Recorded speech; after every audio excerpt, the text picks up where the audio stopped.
Mister Raj Thackeray ji को भी पूरी तरह से मालूम। और इस पर ज्यादा जानकारी के साथ शुभम पांडे इस वक्त हमारे साथ मुंबई से जुड़ चुके हैं। शुभम, सबसे पहले तो सवाल यही कि राजनीतिक पारा तो लगातार दिन पर दिन अब चढ़ता चला जा रहा है, लेकिन इस बीच जो संजय राउत ने बयान दिया है राज ठाकरे और उनके बेटे को लेकर के, इसमें कितनी सच्चाई दिखाई देती है? क्या वाकई कोई लालसा है क्या राज ठाकरे के मन में?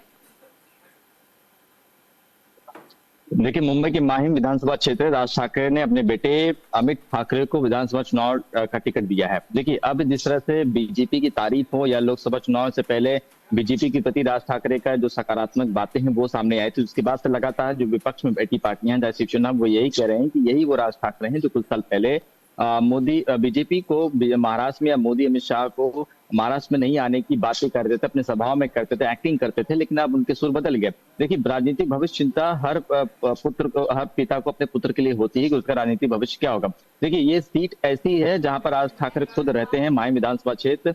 कोई भी नेता जहां रहता है वो सोचता है कि वहां की जो विधानसभा क्षेत्र वह उसके कोई करीब हो या वो हो या उसका बेटा हो।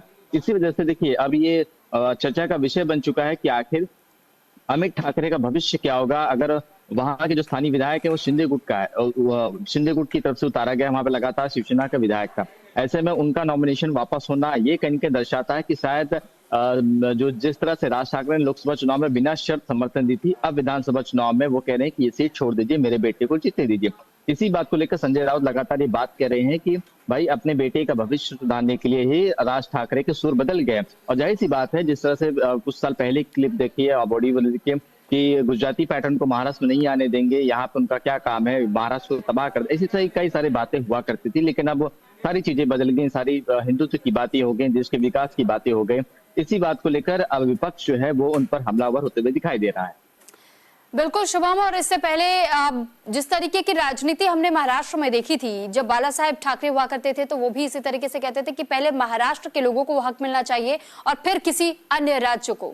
लेकिन अन्य राज्य के लोग महाराष्ट्र में आ जाते हैं, दखलंदाजी कर देते हैं, महाराष्ट्र के लोगों के लिए न नौकरियां बचती है ना ही कोई अवसर बचते हैं। ऐसे में राज ठाकरे भी इस बात को दोहराते हुए कई बार देखे गए थे।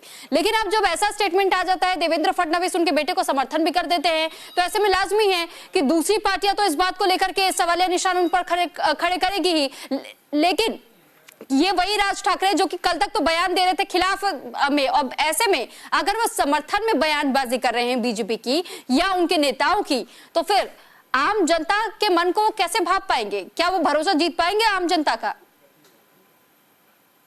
देखिए, इसी वजह से भरोसे की वजह से हर साल चुनाव में भीड़ तो इकट्ठा हो जाती है राज ठाकरे की सभा में, लेकिन उम्मीदवार या विधायक चुनकर सिर्फ 1 से 2 आ जाते हैं। यही बात है कि राज ठाकरे अपनी बातों पर सहम नहीं रहते हैं, अपनी बातों को जिस तरह से वो रखते हैं, उसका जो अंदाज है वो सबको प्रिय है। लेकिन जिस तरह से उनकी जो बातें पिछले 1 डेढ़ साल 2 साल में बदली है, उसके बाद से ही लगातार जिस तरह से विपक्ष ये हमलावर हो रहा है कि भाई राज ठाकरे ने, ये वही राज ठाकरे हैं जो उत्तर भारतीयों को टारगेट किया करते हैं, वही राज ठाकरे जो आज उत्तर भारतीयों की तारीफ कर, ये वही राज ठाकरे हैं जो कल तक मोदी अमित शाह को महाराष्ट्र में या गुजराती फाफला ढोकला की बातें करते थे, आज उन्हीं के साथ कुर्सी लगाकर बगल में बैठे हैं। और यही वह राज ठाकरे हैं जो अब अपने बेटे के विधायक बनने के लिए बीजेपी का समर्थन मांगा है। तो अब देखिए, ये मसला पूरी राजनीति का खेल है। अब देखिए इसमें किस तरीके से उनके बेटे चुनकर विधानसभा चुनकर आते हैं या वहां की जनता जब उन्हें वोट देती है, तो आने वाला 23 नवंबर बताएगा। लेकिन जिस तरीके से जो चीजें हो रही हैं, इससे कहीं ना कहीं विपक्ष जो है वो सवाल तो दागेगा कि भाई आप अपने अस्तित्व की बात कर रहे थे, आप अपनी राजनीति की शुरुआत लेकिन शुभम, इसमें भी 2 और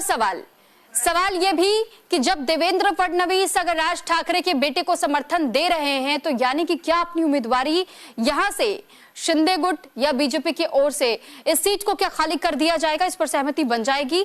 दूसरी चीज ये भी कि अगर विपक्षी दल इसको लेकर भी हमला बोल रहे हैं, निशाना साध रहे राज ठाकरे पर भी, तो कहीं ना कहीं क्या ये डर है कि अगर राजनीतिक का पूरी तरह सपोर्ट मिल गया राज ठाकरे को, तो कहीं ऐसा ना हो कि कल को वो भी शिवसेना, माफ कीजिएगा, शिंदे गुट के साथ ही वो भी चल पड़े? देखिए, 4 तारीख तक नॉमिनेशन वापस करने का तारीख है महाराष्ट्र में। अब देखना होगा कि 4 तारीख तक जो वहाँ के स्थानीय विधायक है शिंदे गुट के सदा सावरकर, वो अपना नॉमिनेशन वापस लेते हैं। क्योंकि बात तो और बंद कमरे में चर्चा हुई है कि अमित ठाकरे को जीतना है तो यहाँ पे शिंदे गुट को अपना उम्मीदवार उतारना होगा और मनसे को फ्री हैंड छोड़ना होगा, तभी वहां पर वो विधानसभा चुनकर या जो वहां पर विधायक बनकर आ सकते हैं। अब देखना होगा 4 तारीख तक कैसे नॉमिनेशन वापस लिया था, क्योंकि राज ठाकरे ने बिना शर्त लोकसभा में उन्हें समर्थन दी थी। अब देखना होगा किस तरह से बीजेपी शिंदे गुट में बात बनती है और किस तरह से चर्चा होती है। अब देखिए आगे का भविष्य तो राज ठाकरे की पार्टी मनसे का या उनके बेटे का ये तो कोई नहीं जानता, लेकिन अब चुनाव खत्म होने के बाद किस तरह से नतीजे आते हैं, किस तरह से वोट परसेंटेज आता है, ये देखने वाली बात होगी। लेकिन इस बार का मुद्दा क्या है? अगर माहिम क्षेत्र का जिक्र हम करते हैं, ऐसे में अगर मनसे ये चाहती है या राज ठाकरे चाहते हैं कि उनके बेटे के लिए ये सीट दे दी जाए, वो कैंडिडेट भी घोषित कर चुके हैं अपने बेटे को, अब वो अपील कर रहे हैं कि इस सीट को अगर बीजेपी छुड़वा देती है हमारे लिए तो बहुत ज्यादा उनके लिए अच्छा साबित हो जाएगा। लेकिन वहां के जमीनी स्तर के मुद्दे क्या और उन मुद्दों को क्या राज ठाकरे के बेटे को इतनी समझ है? जनता इस आधार पर अपना वोट उनके खाते में डाल पाएगी?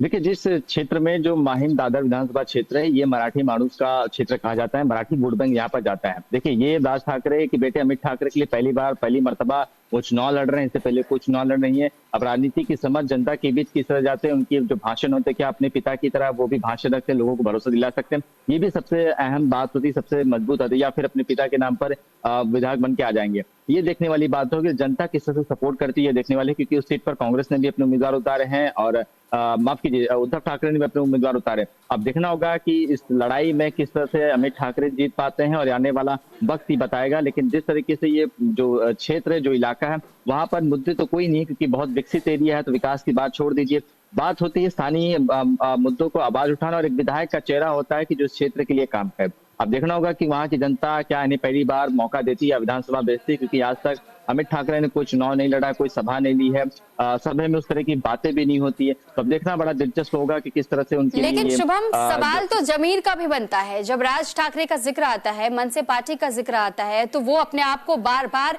ये कहते हैं, वो ताल ठोक के कहते हैं कि हम तो बाला साहेब ठाकरे के आदर्शों का पालन करते हैं।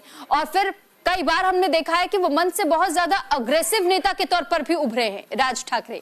लेकिन जब बात चुनाव की आ जाती है, जब बात उनके बेटे की आ जाती है, तो यही आरोप विपक्षी दलों की ओर से भी लगाया जा रहा है कि सिर्फ राजनीतिक लाभ उठाने के लिए वो अपने सुर बदल देते हैं, वो जनता के भरोसे को पूरी तरह तोड़ने में भी आगे निकल जाते हैं। तो जब आप अपनी ही बातों से पलट रहे हैं, अगर आप चुनाव के पहले ही थाली का बैंगन साबित हो जाएंगे, तो फिर आगे आने वाले समय में ना तो आपका जनता का समर्थन मिलेगा, ना किसी और पार्टी का समर्थन मिलेगा, ना आप इस तरफ के रहे, ना आप उस तरफ के रहे। ऑप्शन क्या उसके बाद? देखिए ऑप्शन तो अब जनता को तलाशनी होगी, क्योंकि जिस तरह से चुनाव से पहले जिस तरह से सुर बदलते हैं नेताओं के, ये जग जाहिर है। 2019 में भी लोग विधानसभा चुनाव जब हुए थे तो राज ठाकरे के तेवर और सुर बहुत अलग थे। अब देखिए 24 के चुनाव में तस्वीर बदल चुकी है, बीजेपी के साथ कुर्सी साझा कर रहे हैं, मीटिंग हो रही है, लगातार चर्चा हो रही है कि कैसे बेटे को विधायक बनना जाए, कैसे पार्टी को ऊपर खड़ी की जाए, क्योंकि बहुत सालों से 2000 हम कह सकते हैं कि 5-6 के बाद से, इससे पहली मर्तबा जब 2009 में चुनाव हुआ था तो 2019 में तब 13 विधायक चुनकर मनसे किया, तो उसके बाद से परफॉर्मेंस बहुत डाउन हो गया।